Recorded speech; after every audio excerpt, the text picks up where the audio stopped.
से जी। मेरा नाम रीटा है, मैं गाँव रुपी से।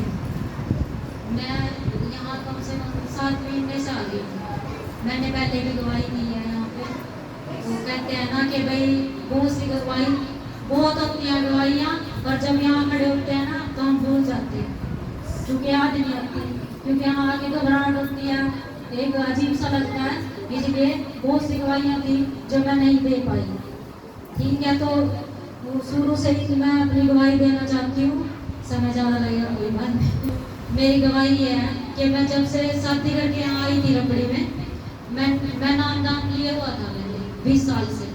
तो मैंने लिया हुआ था, तो यहाँ आई, यहाँ भी मैंने नाम लिया हुआ है। तो यहाँ लगभग में थे तो मैं लग में थी, तो इस सबसे पहले तो इसी बात का हो रहा था। तो वो कह रहे थे कभी इसको छोड़ के हमारे साथ लग जा, तो मैंने मना कर दिया, नहीं, जो कुछ है जो मैंने लिया हुआ है तो वही मेरे लिए ठीक है, तो मैंने जाना नहीं है। तो मुझे 1-2 बार अपने साथ लेके भी गए, तो लेके जाए करते, तो वहाँ मत्था टेकना हुआ था। तो जैसे मत्था टेकना हुआ था तो मैंने कभी मत्था टेक के नहीं, मैं कभी गई नहीं, मैं मंदिर में भी नहीं जाती थी मत्था टेकने के लिए।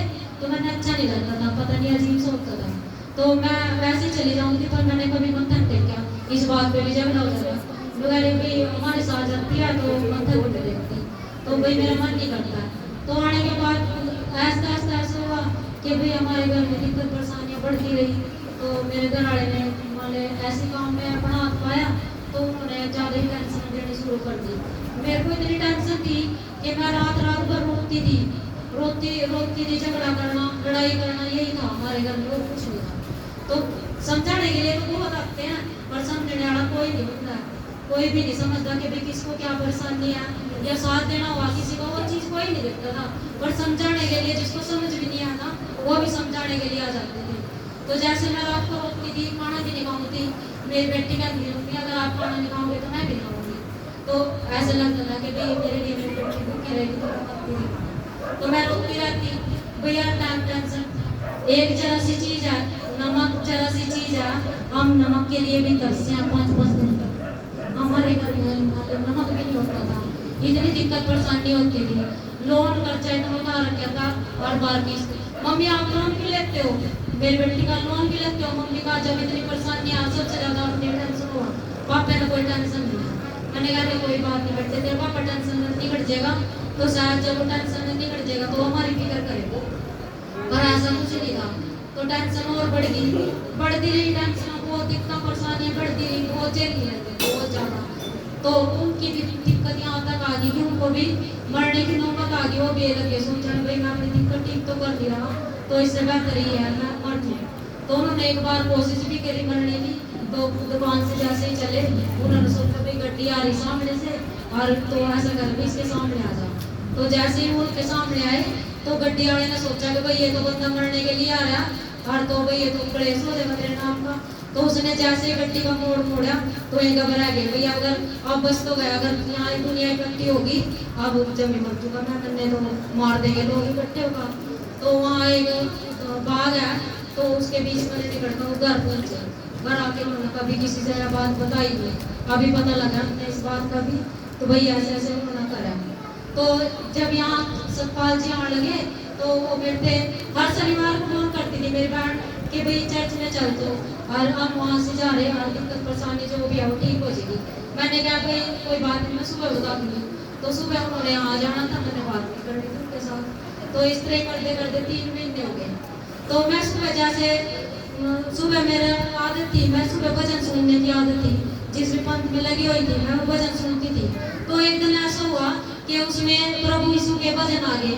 तो उसमें एक भजन था, परमेश्वर क्या हुआ मेरा चरवाहा। तो मैंने इतना अच्छा लगा, वो मैंने बार 3 बार 4 बार मैंने सुना हुआ। तो सुनने के बाद मेरा अपने आप ही मन बदल गया। तो मेरी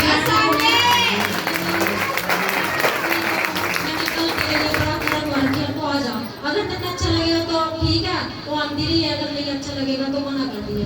तो मेरा मन करा, मैंने कहा कोई बात नहीं मैं आऊँगी। वो कहने लगे मैं लेट जाऊँगा तो आ जा। मैंने लेकर भी गए, छोड़ कर भी आना थे, लेकर भी आना थे। तो मैं तो लाड़ लगी, मेरा मन लगा बहुत ज़्यादा। सबसे जरूरी है इंसान को सब कुछ मिल जा, पर जब मन की शांति ना हो ना, तो उसका मिलेगा कुछ भी फायदा नहीं होगा। शांति मजबूरी किसी के कहने पे ऐसा भी कोई दिक्कत नहीं आए कि पवित्र दिन के लिए मुझे कभी भी यहाँ से ना आना पड़े और ऐसा कभी हो। ऐसा होता है मेरे मन के में, मैं बहुत दुखी होती हूँ जब एक दिन नहीं मैं आई तो मैं पूरे दिन टेंशन में रही। फिर मेरे घर में इतनी दिक्कत भी थी कि भाई बहुत ही ज़्यादा प्रॉब्लम आने लगी थी, तो मैं बहुत सी जगह पे भी गई तो वहाँ से भी कोई दिक्कत परेशानी मेरी ठीक नहीं हुई। ठीक नहीं होने के बाद तो वही बात है, एक बार किसी ने बोल दिया कि मोहाली चर्च में चले जाओ और आपको ठीक हो जाओगे। वहाँ जाके मोहाली चर्च में जाना था संडे को और सोमवार का दिन था मेरा फास्ट था, मैं सोमवार को फास्ट रखती थी। अब मैंने उस चीज़ का पता नहीं था कि सोमवार को हुआ क्या, वही वो सही है या नहीं है, तो दिक्कत तो वही की वही थी। वहाँ जाने के बाद तो मैंने अजीब लगा, अच्छा लगा था, पर अगले दिन फास्ट रखना था पूरे दिन भूखे, पूरे दिन फिर भी बच्चे करा था, गुस्सा आ गया था, फिर लड़ाई हो गई थी घर में, 3-4 दिन तक भूखे रहना, ये टेंशन थी। तो उसके बाद मैंने कहा मगर नहीं भाई कुछ नहीं है, कहीं भी जाने से कुछ नहीं होगा। तो वही टेंशन दिमाग में चलती रही, दिमाग बहुत खराब हुआ, बहुत ज़्यादा। इतनी टेंशन देखी मैंने कि भाई अगर सुनाने को बैठे ना तो इंसान यही सोचेगा कि इससे बेहतर है कि परमात्मा उठाई ले, कोई जिंदगी नहीं है इंसान की, और उनके लिए जरा सी बात की टेंशन हो जाए। तो टेंशन इतनी थी कि बहुत ज़्यादा, इतनी दिक्कत परेशानी थी मेरे को बहुत ही ज़्यादा। तो एक दिन होते रहे, बहुत दिक्कत होती रही, तो मैंने कहा भाई मैं तो कोई बात नहीं, मैं तो कहीं किसी को विश्वास नहीं करती हूँ, मैं नहीं करती हूँ, जो होगा देखी जाएगी, जो परमेश्वर ना जो सोच रहे होगा उनके हाथ में जो भी कुछ है। यहाँ आने के बाद बहुत टेंशन ठीक होगी, यहाँ आने के बाद इतनी वो मिली कि नजर नहीं आई,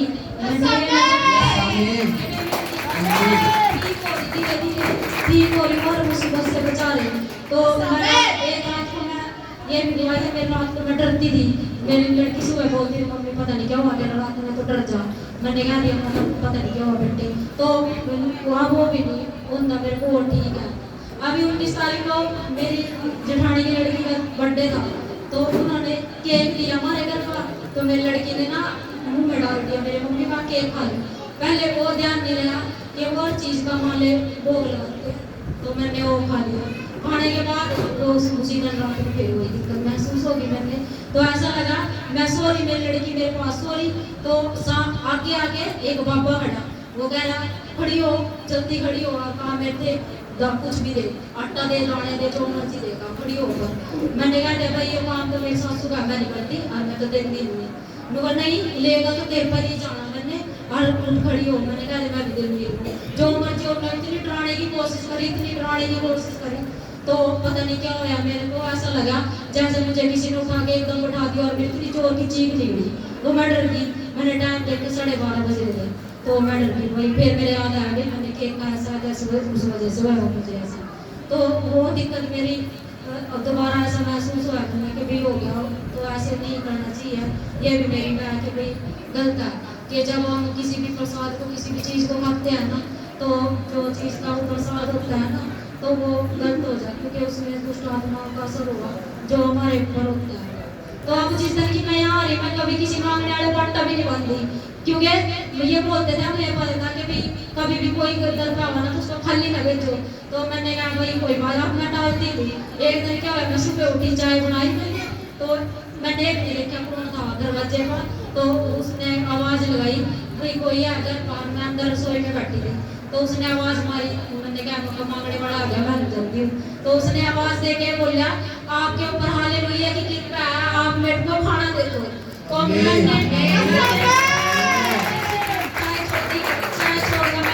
उसी टाइम ताजी रोटी बनाई उसके लिए, बल्कि वो बोल के चला गया।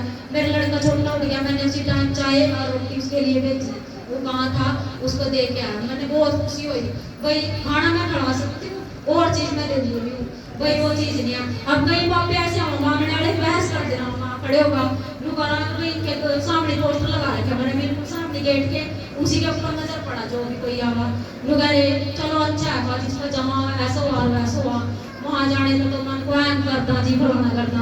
मैंने कहा दिया मन को ऐंग नहीं करते, वो मन को चेंज करा, वो चीज़ें कोई नहीं देखता। तो अब वही बात है, धीरे धीरे मेरी परेशानी बहुत ठीक होगी मेरे घर में।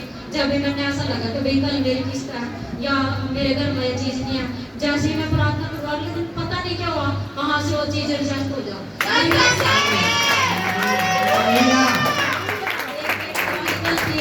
कल मेरे साथ क्या हुआ, मैं सुबह जैसे रसोई में थी, मैंने वो लगा रखा था पंखा, तो पंखा लगाया हुआ था, जैसे मैं उसकी तार निकालने लगी, उसकी एक तार अंदर है कि एक मेरे हाथ में आ गई।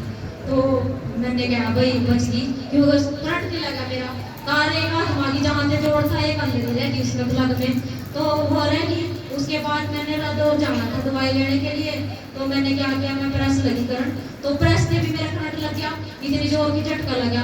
वही बात है कि बाद में समझ आवा इंसान को, भाई शायद परमेश्वर की मर्जी है, शायद वो ये कह रहे आज तो जहाँ नहीं घर हो, भाई मेरी मर्जी नहीं है, भाई शायद कुछ ऐसा होने वाला है जो सही नहीं है। तो फिर भी मैं चली गई। जाने के बाद मैं जैसे बाइक पर बैठी, तो एक लड़का था, वैसे ही लड़का था, तो कहने लगा भाई इस तरह करके बीच में ना वो रास्ता बंद हो रहा और मैं रोड की तरफ को जाऊंगा। तो मैंने कहा कोई बात नहीं, बट भाई मैंने आपका छोड़ दिया रोड की तरफ से। जैसे ही मेन रोड है, वो मेन रोड पार होने वाला था, तो उसने रोक ली बाइक। तो एक गड्डी वाला है जो अपना टैंकर था, वो कह रहा है भाई मैंने इस तरह छोड़ना, आप ऐसा करो, आप आके बाइक ले जाओ। तो जैसे हमने बाइक स्टार्ट करी, इतनी स्पीड से कार आई, इतनी स्पीड से कि 2 कदम पे कार थी, वो इतनी स्पीड से ब्रेक मारा, पर उस कार वाले ने ब्रेक नहीं मारा, इतनी जोर से चीख निकली मेरी कि भाई आज सोने से बच गया।